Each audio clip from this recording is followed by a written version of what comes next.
وزیر اعظم کا ملک بھر میں جزوی لاک ڈاؤن میں 2 ہفتے توسیع کا اعلان، تعمیراتی سمیت دیگر مخصوص صنعتیں کھول دی گئیں۔ قومی رابطہ کمیٹی اجلاس کے بعد عمران خان کا کہنا تھا صوبے اپنی ضرورت کے مطابق کم رسک فیکٹر والی صنعتیں کھول سکتے ہیں۔ گندم کٹائی کا سیزن ہے، اس سے متعلق بھی رکاوٹیں ختم کر دیں۔ عوام کے جمع ہونے والی جگہوں پر لاک ڈاؤن برقرار رہے گا۔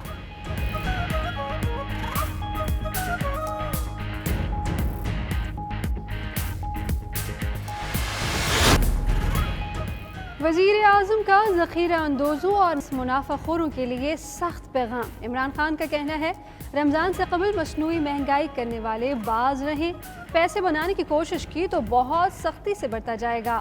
سخت سزاؤں والا آرڈیننس لا رہے ہیں، ذخیرہ اندوزی پر مینیجر نہیں مالک کو سزا دیں گے۔ ذرائع کے مطابق آرڈیننس سے ذخیرہ اندوزی میں ملوث شخص کو لاکھوں روپے جرمانہ اور سامان ضبط ہو سکے گا۔ حکومتی فیصلہ نامنظور، کراچی کے تاجر اتحاد کا کل سے کاروبار کھولنے کا اعلان۔ تاجر رہنماؤں کا کہنا ہے کہ احتیاطی تدابیر کے ساتھ کاروباری سرگرمیاں شروع کریں گے۔ روزانہ اربوں کا نقصان ہو رہا ہے، حکومت زبردستی کرے گی تو تمام ملازمین کو فارغ کر دیں گے۔ ادھر پنجاب کے تاجروں نے اپنے مطالبات پنجاب حکومت کے سامنے رکھ دیے۔ چھوٹے تاجروں کو 1 لاکھ امداد اور 5 لاکھ بلا سود قرضہ دینے کا مطالبہ۔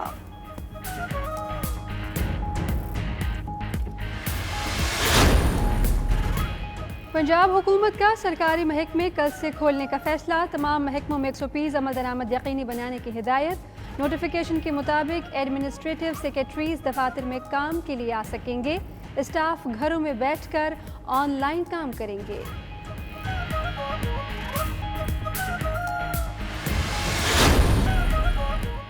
حکومت نے احساس ایمرجنسی پروگرام میں رجسٹریشن کی آخری تاریخ 19 اپریل مقرر کر دی۔ مستحقین قومی شناختی کارڈ نمبر 19 اپریل تک 8171 پر SMS کر کے رجسٹریشن کرا سکتے ہیں۔ ادھر وزیر اعلیٰ عثمان بزدار کے منڈی بہاؤالدین اور گوجر خان کے دورے، احساس کفالت پروگرام کے تحت مالی امداد کی تقسیم کے عمل کا جائزہ لیا۔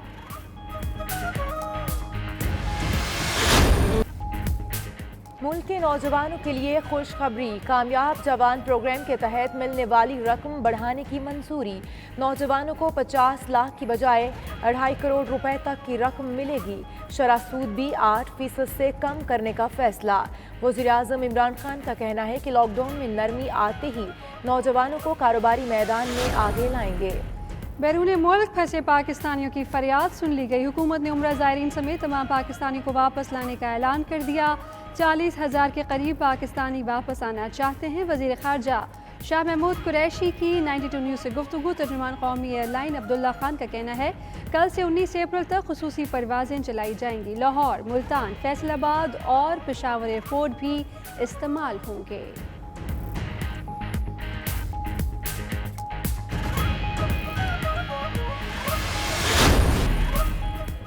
سندھ میں 2 بار ٹیسٹنگ کٹس بھجوائیں جو غیر معیاری قرار دے کر واپس کر دی گئیں، جو اسلام آباد میں استعمال کرنے پر کوئی خرابی نہیں نکلی۔ شہباز ملک کا بیان۔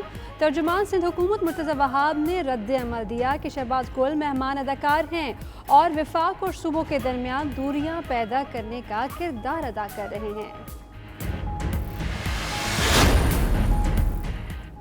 امریکی نمائندہ خصوصی زلمے خلیل داد کا مختصر دورہ پاکستان۔ ذرائع کے مطابق زلمے خلیل داد نے اعلیٰ حکام سے ملاقات کی اور واپس چلے گئے۔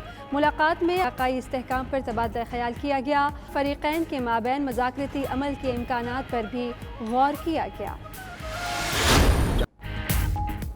اور چیئرمین PCB احسان مانی کا کہنا ہے کہ بھارت نے 2-3 بار کھیلنے کا وعدہ کیا لیکن پھر منع کر دیا۔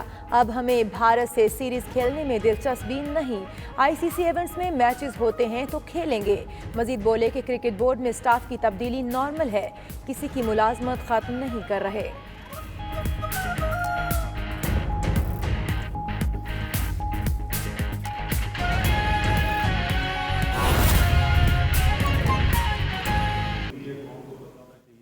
قوم کی جو لیڈرشپ ہے وہ اس مشکل حالات کے اندر کس طریقے سے فیصلے کر رہی ہے، اور یہ زیادہ ضروری اس لیے بھی ہو گیا ہے کہ میں نے پچھلے کچھ دنوں کے اندر سنا ہے ذمہ دار سیاسی لیڈرز جو ہیں انہوں نے بھی کچھ ایسی باتیں کی ہیں کہ کوئی کوارڈینیشن نہیں ہے, یہ الفاظ استعمال کیے گئے, کوئی کوارڈینیشن نہیں ہے. تو میں آپ کو ذرا سی تفصیل میں بتانا چاہتا ہوں کہ کوارڈینیشن کیسے کی جا رہی ہے, اور جتنے بھی لوگ پاکستان میں ایمرجنسی سچویشن کے اندر کام کرتے رہے ہیں ان سب کی مشترکہ رائے یہ ہے کہ آج تک پاکستان کی تاریخ میں کبھی بھی کسی ایمرجنسی حالات کے اندر اتنی آرگنائز طریقے سے, اتنی منظم طریقے سے آپس میں کوارڈینیشن نہیں کی گئی جتنی آج کی جا رہی ہے وفاق, تمام صوبے, آزاد جموں اینڈ کشمیر, گلگت بلتستان, سب کے درمیان.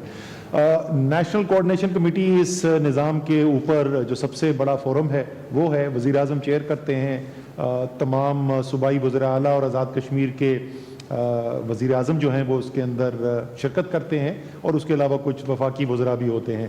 میری گنتی کے مطابق آج NCC کا 9واں اجلاس تھا, یعنی کہ جب سے یہ فورم بنا ہے تو پچھلے 1 ماہ کے اندر لگ بھگ 9 دفعہ اس کی ملاقات ہو چکی ہے. تو آپ سوچ سکتے ہیں کہ یہ کوئی ہفتے میں کوئی تقریباً اوسطاً 2 دفعہ ملاقات ہوتی ہے. میں یہ بھی بار بار لوگوں کو یاد دلاتا ہوں کہ اس وقت یہ لوگ جو شرکت کرتے ہیں, جو صوبائی وزراء اعلیٰ ہیں, آزاد جموں اینڈ کشمیر کے وزیر اعظم ہیں, یہ 4 مختلف سیاسی پارٹیوں سے تعلق رکھتے ہیں. گلگت بلتستان اور آزاد جموں اینڈ کشمیر کی اس وقت حکومت مسلم لیگ نون کی ہے, سندھ کی حکومت اس وقت پیپلز پارٹی کے پاس ہے, بلوچستان عوامی پارٹی سے تعلق رکھتے ہیں بلوچستان کے وزیر اعلیٰ, اور پنجاب اور خیبر پختونخوا اور وفاق میں تحریک انصاف کی حکومت ہے. تو یہ تو جو اوپر نظام ہے اس کو اور مزید اسٹرینتھن کرنے کے لیے, تاکہ یہ تو پالیسی ساز فیصلے کریں گے, اس کے بعد ان فیصلوں کے اوپر عمل درآمد کروانا, اور وہ گراؤنڈ سے سارا کام کر کے وہ ریسرچ جس کا بھی کچھ کا ذکر کر رہے تھے ظفر مرزا صاحب, کچھ اس کا حماد اظہر ذکر کریں گے, کچھ اس کا معید یوسف کریں گے, یہ تمام جو مختلف اس کے پہلو ہیں اس کی کوارڈینیشن کر کے, ریسرچ کر کے, آپس میں مشاورت کر کے NCC کے سامنے فیصلے رکھنے کی ذمہ داری نیشنل کمانڈ سینٹر کے پاس ہے.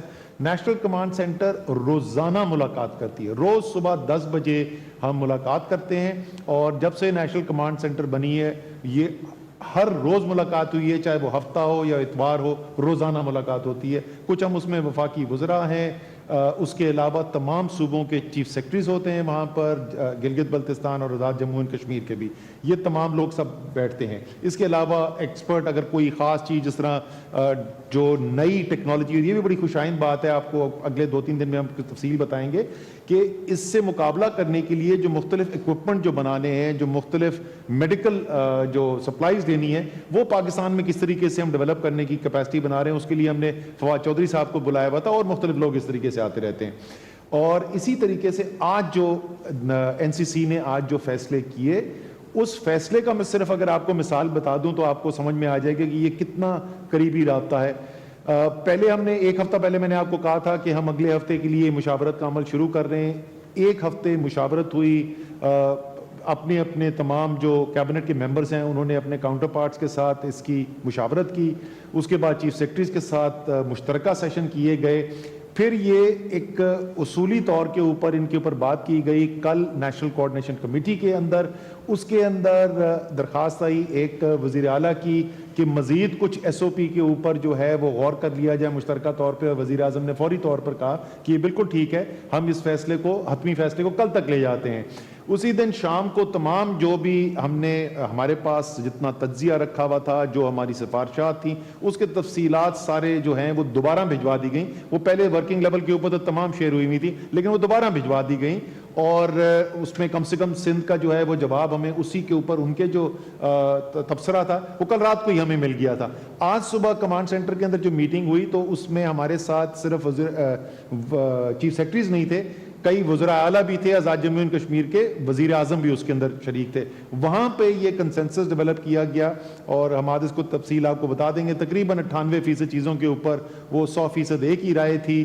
کچھ چیزیں ایسی ہیں جو گراؤنڈ پہ امپلیمنٹیشن کی ہیں، اس پہ ہم نے کہا کہ ہم یہ صوبائی حکومتوں کو یہ اختیار دیتے ہیں، اور وہ ہے بھی آئینی اختیار بھی انہی کا ہے کہ وہ اپنی زمینی حالات دیکھتے ہوئے وہ اپنے اپنے فیصلے کریں۔ تو یہ ایک بہت ہی باہمی مشورے کے ساتھ کام چل رہا ہے۔ اسی طریقے سے آج صبح جو کمانڈ سینٹر میں میٹنگ میں فیصلہ کیا گیا تھا کہ وزرائے اعلیٰ کو تفصیلی بریفنگ کی جائے گی اگلے دو دن کے اندر، کہ ہم جو اگلا مرحلہ ہے، یعنی جس کا ہم آپ سے ذکر کرتے رہے کہ وہ حکمت عملی جس سے ہم ایک ٹارگیٹڈ طریقے سے، ایک پوائنٹڈ طریقے سے اس وبا کو کنٹرول کرنے کے اندر انشاءاللہ تعالی زیادہ کامیابی حاصل کریں گے۔